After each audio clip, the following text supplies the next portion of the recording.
Hey guys, welcome back to the Tony Robbins podcast. This is Annie York, Editorial Director for Robbins Research International. In the last episode, you heard from Tony and investing legend Ray Dalio as they dove into Ray's new book, Principles, Life and Work, covering some of the key lessons that Ray's learned over his illustrious career and the key tips, tactics, and insights he wants to pass on to others. Now, in this special follow-up episode, Tony catches up with Ray to dig a little deeper into a few core principles that each and every one of us can gain practical and even personal advice from. So first of all, Ray, it's great to hear your voice again, and thanks for taking extra time with us. You know, you recently asked on Facebook what the favorite principle was or quote from your book from so many people, and I wrote that one of them, for me at least, or so many, was that most of life's greatest opportunities come out of those moments of struggle. It's up to you to make the most out of those tests of creativity and character. And, you know, I've always believed that crisis creates breakthroughs for people. Very often people don't do anything until they have to. And so related to that, our viewers are kind of interested in knowing where the markets are today and how should investors think about investing in an environment that's so driven so powerfully by the Fed? And then kind of a subset of that is really just, well, how should individual investors think about dealing with the inevitable market crashes? Because people are concerned about market valuations right now. And when we talked before, we didn't really touch on this. So love to get your point of view about how they can take advantage of these types of environments and how they should think about market crashes. One of the things we try to do is educate people that, corrections happen, for the last 115 years, they happen on average once a year, that we get these crashes every 3 to 5 years. It's been a much longer time than that on this run, obviously. So how should people look at the markets today? And how should they look at how to deal with when inevitable crashes come? Well, I think that when you're asking the question about the issues of struggle, let's go to the psychological. So I think you're really talking about psychology in markets. Yes. You're talking about even cycles. Yes. So before we get into the particular of the moment, there is this behavior pattern of people that they get very much caught up in the moment. And the history of the average investor is to sell at the lows and to buy at the highs because they get caught into that particular cycle. So now you're asking the question of how should a person operate that way? There are two ways that you can approach this. You can either approach that as seeking balance and playing the game, always being in balance and saying, if I'm in balance, I'm going to be good. Or you can play the market timing, which is basically saying, okay, now that there's a crash, what do I do? Now that there's a rally, what do I do? And in other words, being the active player who's moving in and out. I think it's very important to distinguish those two approaches, because the balance is one of those things which I think the individual can do very well. Yes. The timing in which the individual plays poker against the pros in terms of saying, I'm going to be the right one to buy when I'm terrified and the thing is falling apart, or to do the opposite, is probably not going to work well. There's so much that goes into the analysis. So it really depends on which one you're wanting me to answer. I would say, first, balance. What the individual should do is learn how to do the balance. And I think you wrote it up so clearly and well. It takes more than a couple of minutes to be able to get into it. But in your book, we discussed it, you found it, and you can explain how the individual can achieve balance. And I think that would be the most important thing. If you're going down that path, then the natural thing that you end up doing is that you buy at the lows and you sell at the highs. Because what happens is, if you're having balance, and let's say the stock market goes down, what you have to understand is another part of your portfolio will go up. Maybe it's the bond market goes up. Maybe it's the gold market. Because if you achieve balance, you realize that it's almost like squeezing a balloon.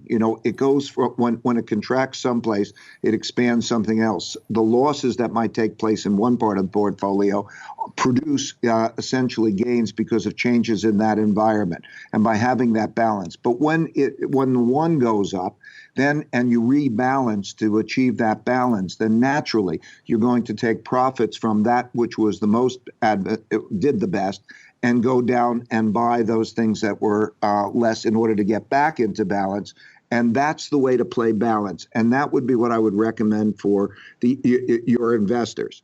If you're going to play the game of trying to play poker against the pros, then you better understand how to do that with information. We literally spend hundreds of millions of dollars in trying to take information and do all of those types of things in order to compete against the other people. And I don't know really how to tell you how to do that well, but just have humility, because competing in the markets is more difficult than competing in the Olympics. The average guy thinks, just because he has an opinion, he thinks he's going to be able to walk away, but you have to take money away from somebody in order to make money in the markets better than the averages. And that's a tough game. So, that's a whole other discussion. Yeah, well, in my experience, that's the reason I was so grateful to you that we went into such depth on your all-weather, and now we call it the all-seasons version you gave for the general public, because without that, I mean, nobody makes it. The statistics that we quote for people is, you look at the last 20 years of the S&P, and the average return's been 8.2, but if you miss just the top 10 trading days in 20 years, it drops down to 4.5. And if you miss the top 20 trading days in that 20-year period, it drops to 2.1. You miss the top 30 trading days, you lost money. So people that think they can time almost never do. And you did such a beautiful job. But I just want to bring it people's attention, because when markets get overheated, people start thinking about how to play those markets. And as you said, some people are going to do that, but not many human beings have been able to do that successfully through time. So I wanted people to hear that directly from you instead of me. So thank you for that. Yes, and you also pointed out that over the last 20 years, after these plunges in the market, in the 2 weeks after of the 10 worst days, you had the best days. That's right. 6 out of the 10 best days in the 20-year period from right. JP Morgan. So who do you think is buying and who do you think is selling during those days? Yeah. Okay. Yeah. Okay. The person who is selling is the reactive person who is panicked at that moment. And the buyer is the ability to know the difference and where the value is. And that's a tough game. So we're in sync. Perfect. Okay, good. I just want to hear people hear that from you instead of from me. So thank you for that, because there's so much talk about it right now, as you can imagine, with markets where they are. Second question I had for you, just to follow up, is, everybody seems to be fascinated these days with digital and, cryptocurrencies like Bitcoin, Ethereum, and so forth. Bitcoin dropped 20% over the weekend, yet it's still up 5% on the year. I'm curious, what are your thoughts on this type of an asset? Is this just going to Vegas? How do you establish real value with a product of this nature, and what's your view? I think that it depends what we're really talking about. Are we talking about Bitcoin specifically? Are we talking about blockchain?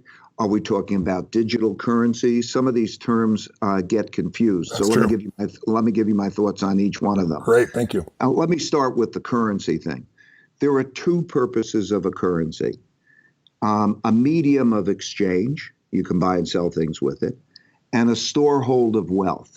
When you buy a bond or you put your money on deposit, you get paid back in a currency, and it's because of the expectation of that currency value that you make loans and you put in the form of deposits or buying bonds and so on. Mm-hmm. Okay.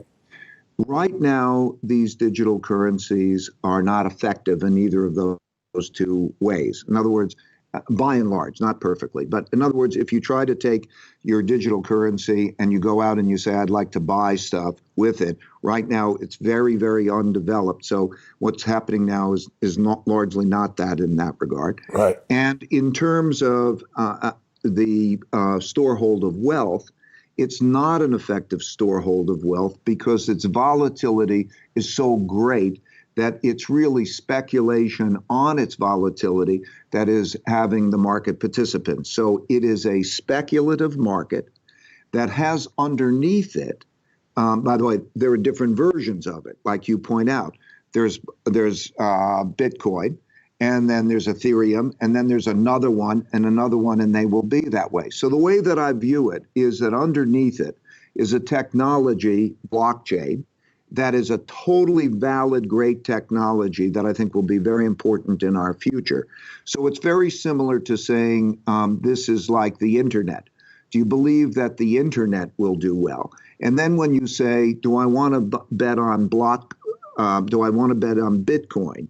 That would be something like saying, do I want to bet on that particular technology? Will Bitcoin become BlackBerry, okay? Because Ethereum or the next version comes along, even while the blockchain technology and the development of currencies and whatever happens. So right now, so you have to ask yourself, what does that mean? I think that the blockchain technology is great, but just imagine that you were saying the internet technology is great. Okay, then which stock do you buy and how do you play that? That's a difficulty. Yes. The idea of being a viable currency is a long way off, although central banks will use the blockchain technology and make their digital versions of currencies, although they'll be behaving quite differently than the ones that we're looking at. So it's, are you playing? What are you doing? Are you playing for the long-term investment of technology? That's like saying, how do you play with the internet? Not an easy thing, yes, because its manifestation is. I will say that right now, most of the playing with it is, let's call it the speculation in it, is for a sale, a resale, and it's a lot of speculation going on. It has the ingredients, if you were to take Bitcoin and then some of the others, it has the ingredients of a bubble, okay? Yep. Meaning it's a risky thing and there's not a good grounding. So I just want to distinguish what I'm saying. It's not something that intellectually I could get my head around how to deal with Bitcoin other than the speculation. I'd be concerned. I like the underlying technology. As a currency, it's got a long way to go. Perfect. That's beautiful clarity for those. I just want to bring back one moment, though. You mentioned earlier, we're talking about the balanced portfolio in any environment and how it helps you to, buy low, sell high, per se. You talked to me before and said most of your money, at least for the money that you have for your family and for your foundation and so forth, it's in a balanced strategy. Is that correct? Yes. Good. It's in the same type of strategy that we talked about and that it's covered in your book. Perfect. Just want to make sure people understood that too. Knowing where you put your money is helpful for people. Two last questions real quick. You did a study of enormously successful people, Jeff Bezos, Bill Gates, Steve Jobs, Elon Musk, and so forth. What did you find they have in common? You're one of them, but when you look at the other people outside yourself, I know you've taken a lot of various personality tests and you focus on qualities that they might have in common. What do these great business titans have in common that you found? And by the way, you're one of them and has the same sort of qualities in common. So it's an interesting thing. Thank you. First, they can visualize a future and see a present, mm-hmm, and see the gap and have a compelling need to eliminate that gap. Mm. And it's a compulsion. I need to reduce that gap. That's true. And they have a practicality that actually lets them do that they go into it. And they don't let people stand in the way of them doing that. This is the interesting thing, but they operate in very open-minded ways, but they also don't let people do that. Because when you have an independent point of view that is not popular, that is different from the crowd, as each of those people say, you don't know whether you're right or whether you're wrong, but when you visualize it and you can taste it, and people around you are telling you it's wrong, it's not the right thing. The question is, what do you do with that? And so what they will do is they will work themselves through that. They will have, in other words, they'll do the double checking and whatever, yes, it is, and they'll pursue it with perseverance. And they pursue it smartly with perseverance. In other words, they understand risk and reward. Yes. They don't mind making mistakes along the process of learning to get to the journey. They believe that's right. They can, and a very important thing is in dealing with the feelings of others. This is a big dilemma. Mohammed Yunus, the founder of microfinance, yep, received the Nobel Peace Prize, the Congressional Medal of Honor, determined it was assessed by Fortune magazine to be one of the top greatest entrepreneurs of our time. He has given his life to other people. He doesn't take any income himself. He just puts it within these things that have great social impact.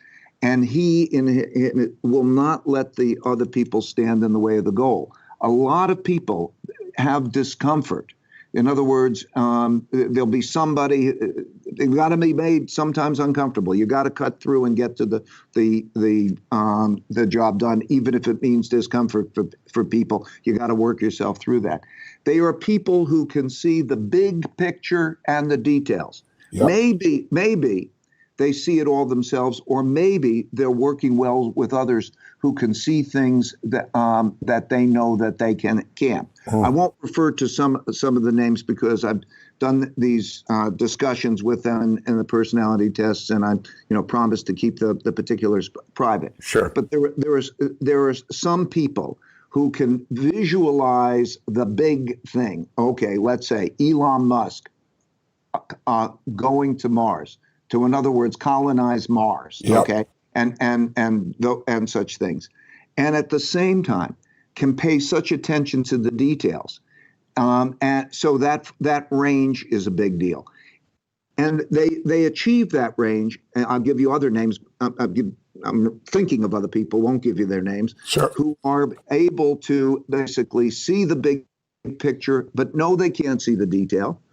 And then they have partners.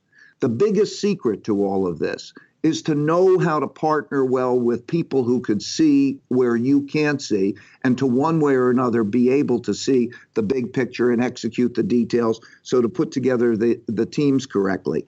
They also tend to do things that are that you assume people don't do together. Let me give you an example. Very creative, but also very structured. Yep. Ordinarily, you'll have a creative person who, you say, oh, they're very, very creative, but, they don't like structure. Or a very structured person doesn't like creativity. Both of those things are needed. Now, whether they do that together or whether they are able to do them both simultaneously, that's the thing. So they have vision. That gap is the thing that they have a compelling need to eliminate.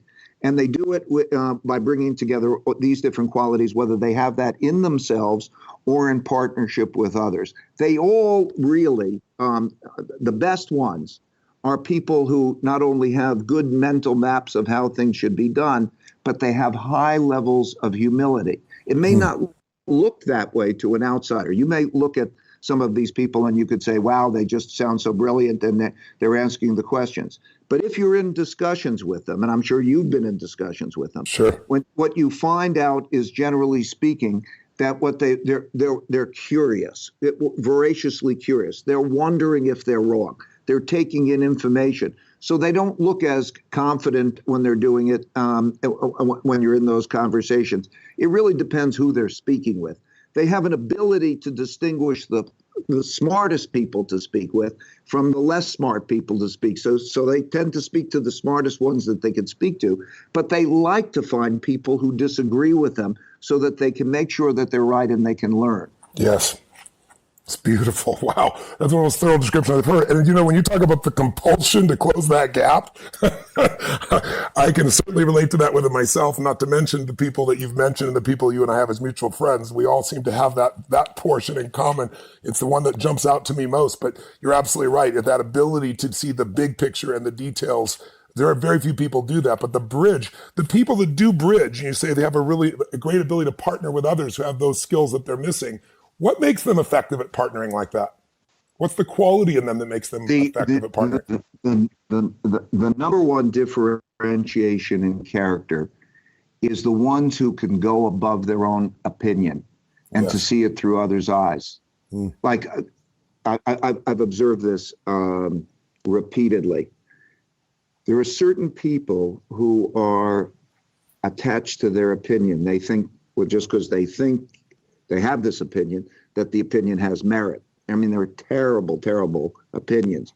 The ability, in one sentence, in 2 words, the ability to be simultaneously open-minded, to take things in, to take information in and process it, and also be assertive so that they can do the back and forth, is the ability to...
to rise to say, I might be wrong.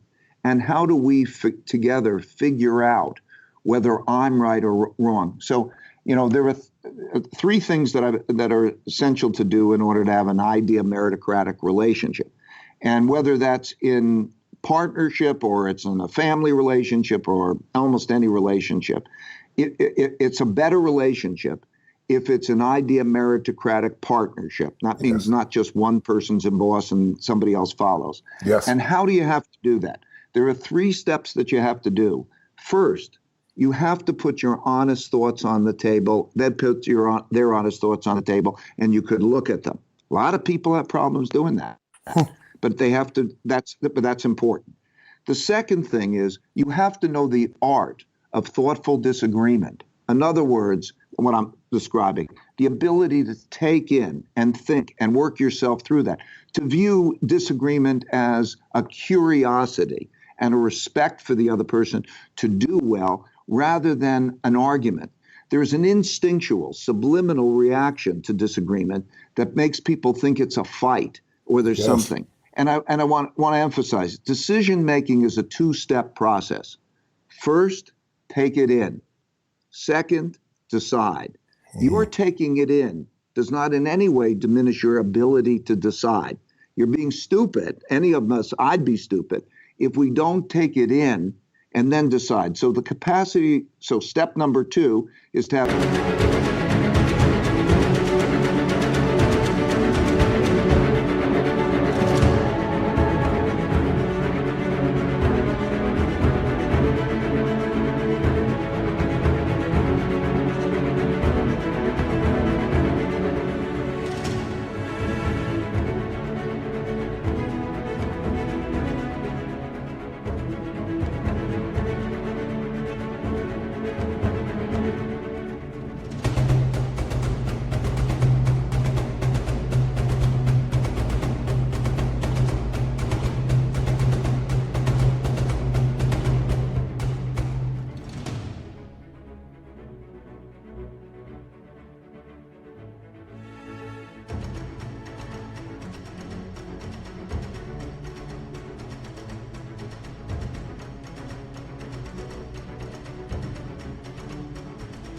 thoughtful disagreement. First, your honest thoughts on the table. Second, know the art of thoughtful disagreement.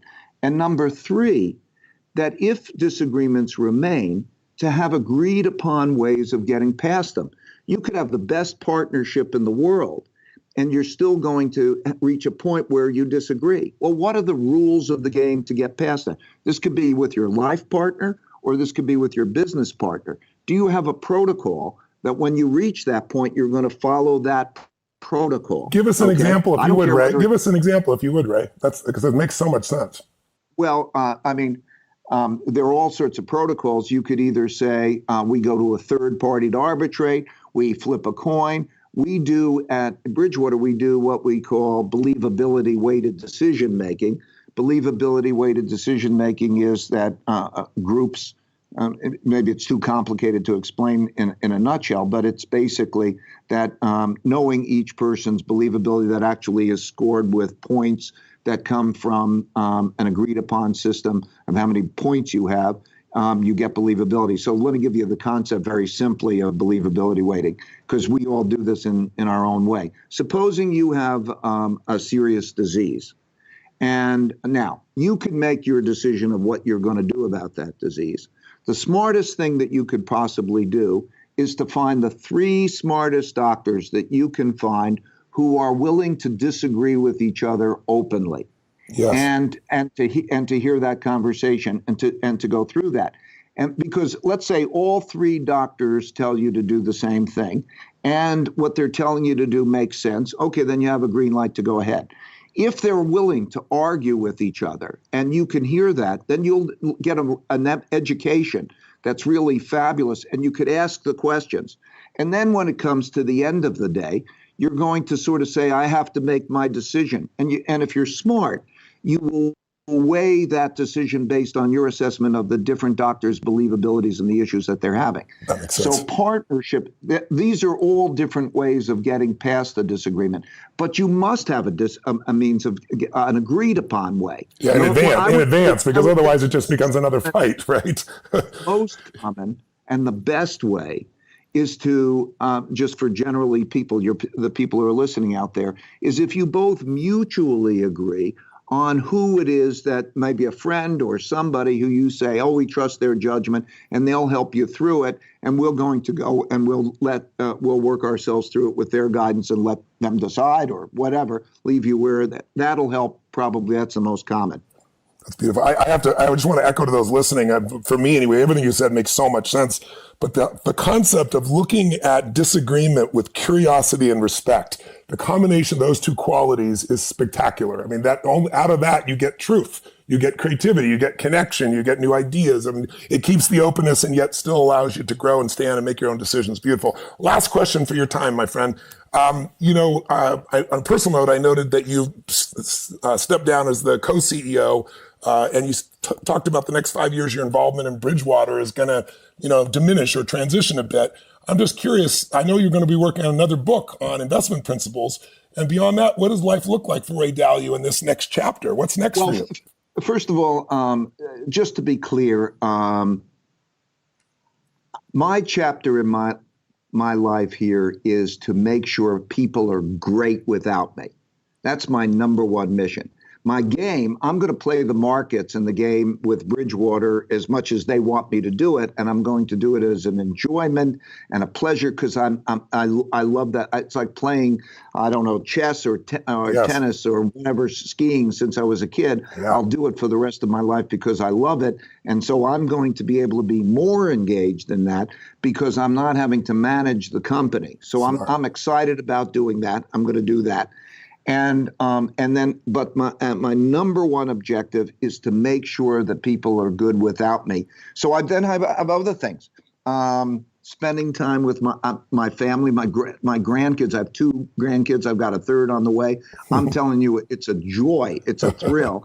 I'm curious. I love adventure. I love ocean exploration. I love so many things. My life is so packed with very, very interesting things that I don't have anywhere near enough time for them. But so the markets and the economy and the world will be my passion, plus all these other things and spending time with friends. But it'll be a different phase in my life in that I will feel every one of them is totally joyous. It won't be out of the same sense of obligation because if they're well without me, then I'm good. And so that's why I wanted to write this book, pass along everything that I know that it's been of value to me. I put it into the book. I can say to myself, honestly, when my grandkids read the book and I'm not around anymore, I don't have any advice that's now in me that's not in that book about life and work. And when I do the same with the investment principles and the economic principles, then it's outside of me and others are good. And it's a joy. I am amongst the fans and friends of yours that are so thrilled that you're sharing this with the world because the world needs it so much. And we can see that. And the book is skyrocketed on the best-selling list. And anyone who's listening here, if you haven't already picked up Principles, go get it now. It'll change your life. It'll show you how to run your life and how to run your business. More importantly, it'll make you think about the principles that are most dear to your own life, that'll shape your decision-making, shape your life. I can't rave about it enough. It's touched my life as you have, Ray, so many times. And I want to emphasize, while these are principles that help me, and they're principles that helped a lot of people, the most important thing, I'm speaking to you and the audience, the most important thing is that you have your own principles. Yes. And that you think about it. And I would recommend, because I stumbled on it, that if you can write down your principle when you're encountering something and you clarify it, you can clarify it for other people. I think we're in an era in which we have lost even the connection of what is principles. You have a moment more, Tony? Yes, I do. Of course I do. Okay. I think that we were in an era in which there was religion, and religion was such an important thing, and it's diminished. And when we had the religion, It did think about different principles. Maybe there's some differences between the religions, but basically a lot. They would think about principles. And they've created a community of principles, and there was common principles. And as the popularity of religion has declined, when we've come into an era where there's more the individual, we're not thinking as much about what is a principle as distinct from a decision. If you think about it in school, they won't teach you such principles of how to live your life, or just generally speaking, even thinking, what are your principles? So I think we're in an era in which there's the individual, and I like individual thinking and I respect it. So I think we're in an era in between time where we will need to be clearer on our principles, and individually and then collectively. And the way that we're going to come by that new era, I believe, is by individuals writing down their principles and being clear about the principles, starting to think in a principled level way. And then by being clear on the principles, then we could see what principles do we have in common and what are the principles that separate us. And I think it's an issue for our country right now, because if you take a look at it, what are our principles? Are we just fighting over tactical things, or do we have principles in common? And what are those principles? For example, like the notion of equal opportunity. Is that a goal? Is that a principle in common? What is it that are our principles that bind us together as a people, and what is it individually? I think that there's a gap in those things, and I think by being clear, whether you don't have to even write down your own principles. You might find that you like this person's principles or this religion's principles or that, but to be clear on what your principles are and to operate in accordance with those principles and to be able to communicate them with others is the most important thing, because whether you have principles in common is what binds people together or divides them. And I think it's important to be clear. That's the most important thing.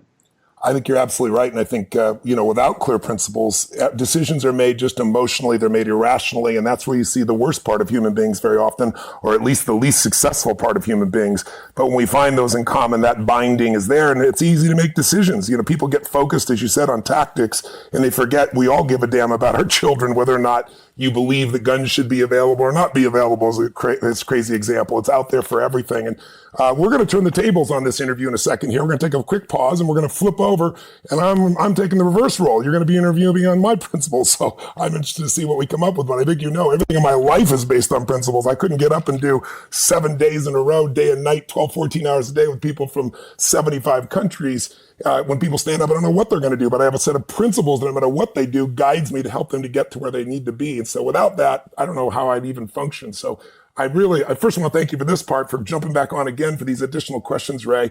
And I'm just, again, want everybody to go pick up your book immediately, because this will guide you to figure out principles that can enhance the quality of your life, enhance your business, but also, as you said, guide you to really uncover what are the principles that matter most to you, so you can align your life with what you believe is right for you, and align with other people in a way that allows you to grow your organization, your family, your community, your life. So thank you for this. I really, really appreciate it. I love every time we have a conversation. It's so stimulating, Ray. Me too. Love it. Thank you. Okay, brother. Take care. Bye-bye. Bye-bye. For more on Ray Dalio's principles, life, and work, visit www.principles.com, where you can watch Ray's TED Talk on how to build a company where the best ideas win, listen to some excerpts from the audiobook, or simply order your own copy of Principles today. The Tony Robbins Podcast is directed and hosted by Tony Robbins and Mary Buckheit. Annie Org is our editorial director and occasional host. The podcast is produced by Carrie Song and Tyler Culbertson. Jamie Carvajal and Adriel De La Torre are our digital editors. Special thanks to Diane Adcock for her creative review. Copyright Robbins Research International.